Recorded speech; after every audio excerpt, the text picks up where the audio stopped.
went back and kind of watched the tape the other day, what's the biggest thing that jumped out to you? Yeah, not my best. Obviously, I'd like to take care of the ball better. But as bad as I played in the first half, I thought I battled in the second half and put us in position to win the game. So I was proud of that, but obviously got to start stronger. Were there any commonalities that you saw that kind of contributed to making the start good ball? Just take what the defense gives me. Don't try to force it. Joe Burrow, Bengals quarterback, a rough week 1, 7 sacks, 5 turnovers in a game against the Pittsburgh Steelers that maybe they should have dialed it back just a little bit. But I still think, this was a point Jason Garrett made on Sunday, 7 sacks, 5 turnovers, and they still almost won the game. The Bengals, I believe, will be fine. They may have to make some adjustments and not be as aggressive, but it worked for them last year. And it will win them games, especially as they go against a Cowboys team that won't have their starting quarterback on Sunday. I think the Bengals will be fine. I think they underestimated the Steelers, which a lot of people have done. Yeah. And you do so at your own peril. Yeah, I don't disagree with you, Mike. And we talked last week and a little bit on our picks podcast, right, that we're going to do again today, that the Steelers are one of those teams that, as a quarterback, you don't want to see in week 1 because they do a lot of crazy crap. And it's like, man, we're just getting used to the NFL, and they're disguising, and people are going here and there, and it's T.J. Watt and Cam Hayward, and now Alex Highsmith, watch out for. But I think like what you said is spot on, what Joe Burrow said is spot on. One, yeah, he was too loose. Read the room a little bit, right? That, hey, wait, the Steelers' offense, it didn't look very good in the preseason. Our defense looks real damn good. Maybe I shouldn't take, as many chances, especially early on in the football game. And I do think, ultimately, he, and this was his least egregious interception. That was just a great play. But here's plays where I go, oh, if he played in the preseason, he hits that. That guy's open down the middle. He was late to see it, and he didn't throw the proper ball. There he stares down. Boyd in the middle. Pittsburgh did a cool thing with their defense. The first interception was not only a bad throw with the Minkah Fitzpatrick pick 6, but a horrible decision. His first read was open. So I really do think this is one of those cases like that Tony Dungy has talked about, and we've discussed a little, is that playing no preseason football did not help him when you got on the field in week 1 against the Pittsburgh Steelers. He looked like a guy that didn't see the field as well, was a little off, and still kind of getting the cobwebs, off of him a little bit, and it showed. But to his credit, the guy is unflappable.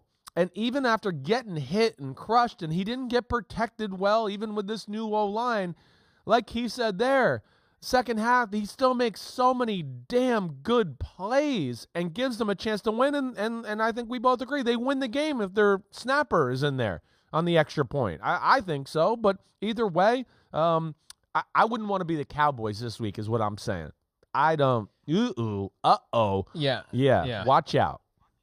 Well, and I think it's easy to get caught up in the emotion of your first game back in Cincinnati since the wild card round. Right. When they beat the Raiders. Since then, they go on the road and beat the Titans. They go on the road and beat the Chiefs. They play in the Super Bowl and almost win it. They've sold out that stadium. There's an excitement level there that we haven't seen since the Boomer Esiason and Chris Collinsworth days. Right.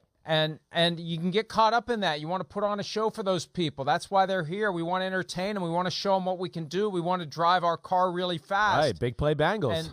And that may not have been the right game plan, the right approach. And that's on the coaching staff. But as Joe Burrow grows and matures as a quarterback, he's got a say in that too. Yes. Somebody's got to be the one who says, hey, we're playing the Steelers this week.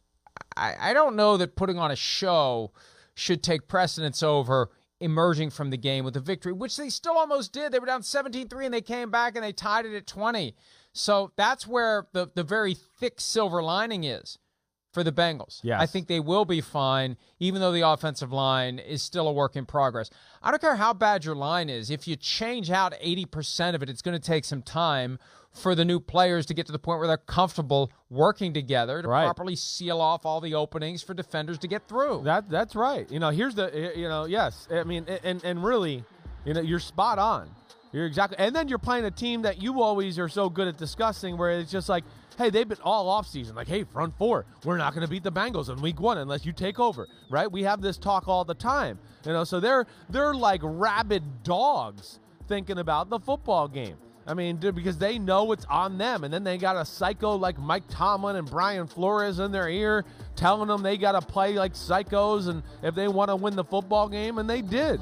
And everybody on the Bengals offensive line got their butts whooped on a pretty consistent basis, other than right guard Alex Kappa, the free agent from Tampa Bay. He's the only one that I looked back at the game and went, he played pretty good. The other guys, hey, Lyle Collins, he didn't practice a lot in training camp. He was not quite himself. Jonah Williams struggled.